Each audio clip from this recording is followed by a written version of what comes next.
আমি পরিষ্কার করে বলতে চাই যে আজকে জামাত ইসলাম তারা আজকে বিভিন্ন অজুহাত তুলে দেশকে একটা অস্থিতিশীলতার দিকে নিয়ে যাওয়ার চেষ্টা করছে। আমরা এর তীব্র বিরোধিতা করছি। আমরা মনে করি যেটা এই সমস্ত বিষয় নিয়ে একটা সমস্যা তৈরি করে গণতন্ত্রকে ব্যাহত করা, নির্বাচনকে ব্যাহত করা, এটা কোনোমতেই জনগণ বরদাস্ত করবে না। করবেন নাকি আপনারা?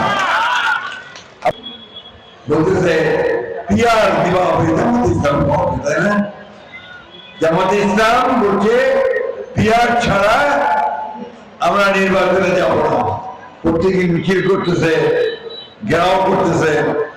পিয়ারটা কি বুঝেন? বলেন না ভাই, পিয়ার বুঝেন আপনারা?